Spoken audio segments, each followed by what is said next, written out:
আল্লাহর প্রতি অবিচল বিশ্বাস এবং আস্থার কথা বলেছিলেন শহীদ প্রেসিডেন্ট জিয়াউর রহমান, সেটাকে মুছে ফেলে দিয়ে উনি সেখানে এমন এক আইন মন্ত্রী দিয়েছেন, আমি বলি আমার ভাষায় সরকারকে ভূতে ধরেছে।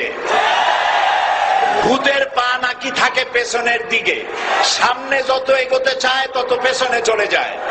সরকারে কিসে ধরেছে? ভূতে ধরছে। সরকারের মাথার উপরে চেপেছে বামপন্থীরা। बर्बाद गुलिस्तान के लिए एक ही उल्लू काफी है, गुलिस्तान की हर शाख पे उल्लू बैठे हैं, फिर अंजाम गुलिस्तान क्या होगा। ফুল বাগানের ধ্বংস করার জন্য একটা হুতুম পেঁচা যথেষ্ট, কিন্তু হুতুম পেঁচা বসে গেছে প্রত্যেক ডালে ডালে। ফুল বাগানের অবস্থা কি হবে আল্লাহই জানে। শিক্ষা ব্যবস্থায় তিন নাস্তিক বসা, আইন যাকে দেওয়া হয়েছে তিনি আইনের চেয়ারে বসে সব বেআইনি কথা বলতেছেন। তিনি বলতেছেন ধর্ম ভিত্তিক রাজনীতি চলবে না। প্রধানমন্ত্রী আপনি বলেন নাই আমরা আপনার কল্যাণকামী, যেভাবেই হোক আপনি প্রধানমন্ত্রী হয়েছেন, যেভাবেই হোক আপনি সরকারে গেছেন, আমরা চাই 5 বছর আপনি চালান, কিন্তু ভালোভাবে চালান। যাদেরকে বসাইছেন এই লোকগুলির একটু চেনেন। এই লোকগুলি হচ্ছে তারা যারা আপনার পিতা স্বাধীনতার স্থপতি প্রেসিডেন্ট মরহুম শেখ মুজিবুর রহমান, যার জনপ্রিয়তা ছিল আকাশচুম্বী, সে আকাশচুম্বী জনপ্রিয়তা থেকে মাটির সাথে ধসিয়ে দিল কারা? তাদেরকে আপনি মন্ত্রী বানিয়েছেন। আপনার পিতার যে দশা তারা করেছিল, এরাও আপনার সেই দশা করে ছাড়বে। তার প্রমাণ হচ্ছে মন্ত্রী বলছে ধর্মনিরপেক্ষ ধর্মভিত্তিক রাজনীতি চলবে না। আপনি বলেন নাই, উনি বলেছেন। আপনি প্রতিবাদ করেন নাই, আপনার প্রতিবাদ না করাটাই ওই বক্তব্য আপনি সমর্থন করেছেন বলে প্রমাণিত হয়ে গিয়েছে। ধর্মভিত্তিক রাজনীতি নিষিদ্ধ ঘোষণা করবার মতো দুঃসাহস করবেন না। ধর্মভিত্তিক রাজনীতি শুধু বাংলাদেশে নয়, ভারতে আছে, শ্রীলঙ্কা আছে, মালদ্বীপে আছে, অস্ট্রেলিয়া আছে, আমেরিকা আছে, নিউ গিনি আছে, অস্ট্রেলিয়া আছে, আমেরিকা আছে, ইউরোপে আছে। পৃথিবীতে গণতান্ত্রিক অন্তত 50টি দেশে ধর্মভিত্তিক রাজনীতি আছে।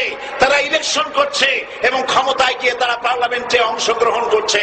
বাংলাদেশে ধর্মনিরপেক্ষ রাজনীতি আপনি বন্ধ করতে পারবেন না, অসম্ভব।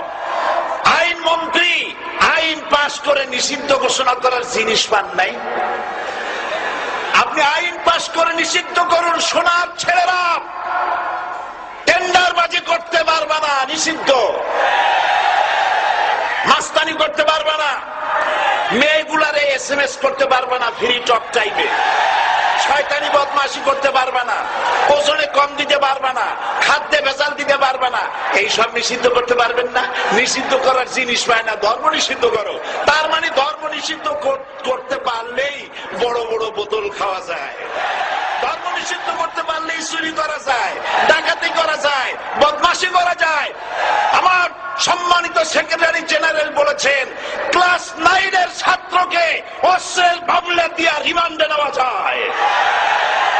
এই কাজ আপনারা বন্ধ করে দিন। আমি ছোট্ট একটি কথা বলে বক্তব্য শেষ করব।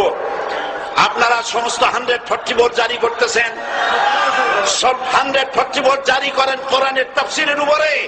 যারা কোরআনের তাফসীরের উপরে 144 চালু করেন, আল্লাহর কাছে জবাব দিতে হবে কিয়ামতের ময়দানে। শেষ কথা বলি, বসেন বসেন, শেষ কথা বলে যাই। প্রধানমন্ত্রী, মাননীয় প্রধানমন্ত্রী, আপনাকে আবার বলি, আমরা আপনার শত্রু নই, আমরা আপনার শত্রু নই। আপনার শত্রু আপনার পাশেই। সিংহ, সিংহ, একটা সিংহ আর একটা নেকড়ে আর একটা পাতিশিয়াল, এই তিনটাই মিলে সারাদিন পরিশ্রম করে তিনটা শিকার করেছে। একটি খরগোশ, একটি হরিণ আর একটা বড় গরু। সিংহ বলছে আমি পরিশ্রম করে আমরা তিনজনে শিকার করছি, কিন্তু আমার নিয়ম হলো বিচার ব্যবস্থা না করিয়া, ভাগ না করিয়া খাওয়া আমি পছন্দ করি না। তো আমি প্রথমে দায়িত্ব দিলাম নেকড়েকে, নেকড়ে ভাগ কর। নেকড়ে বলল, মহারাজ এটা বাদ করার কি আছে, ওই খরগোশটা বেটা পাতি শিয়াল খাক, হরিণটা আমি খাই, যেহেতু আপনার দেহ বড়, আপনি মহারাজ, আপনি গরুটা খান। সিংহের মেজাজ খারাপ, বেয়াদব, এই ধরনের অসম বন্টন নীতি কে তোকে শিখালো? এক থাপ্পড় মারছে, নেকড়ের কল্লা উড়ে গিয়ে 50 হাত দূরে পড়ে গেছে। এবার সিংহ বলছে, এই শিয়াল ভাগ কর বেটা। শিয়াল কয়, মহারাজ এই সাধারণ জিনিসে কি ভাগ করার কোন বিষয়? কয় না, ভাগ না করলে তো আমি খাইতে পারি না। তো ভাগটা যদি আমার করতেই বলেন, আমি বলবো খরগোশ দিয়ে আপনি ব্রেকফাস্ট করবেন, লাঞ্চ করবেন হরিণ দিয়ে, ডিনার করবেন গাভী দিয়া। মহারাজ খুব খুশি, হ্যাঁ রে শিয়াল রে, এত সুন্দর ইনসাফ ভিত্তিক বন্টন নীতি কে তোরে শিখালো রে? একটু আগে যে কল্লা দিয়া গেল, ওই আবার শিখাই গেছে। কাজী ধর্মভিত্তিক রাজনীতি নিষিদ্ধ করতে গিয়ে ফেরাউন আর নমরুদ যে শিক্ষা পেয়েছে, তার থেকে শিক্ষা গ্রহণ করুন। আগুন নিয়ে খেলবেন না, বরদাস্ত করবে না বাংলাদেশের 16 কোটি মানুষ। মুসলমান তো দূরের কথা, হিন্দু, খ্রিস্টান, বৌদ্ধ সব ধর্মপ্রাণ ধর্মভিত্তিক রাজনীতি নিষিদ্ধ করার মতো আগুন নিয়ে খেলা বন্ধ করুন, বন্ধ করুন। জনগণ মানবে না, মানবে না, মানবে না। আল্লাহ হাফেজ। বাংলাদেশ জিন্দাবাদ, বাংলাদেশ জামাত ইসলামী জিন্দাবাদ, বীর চট্টলা জিন্দাবাদ।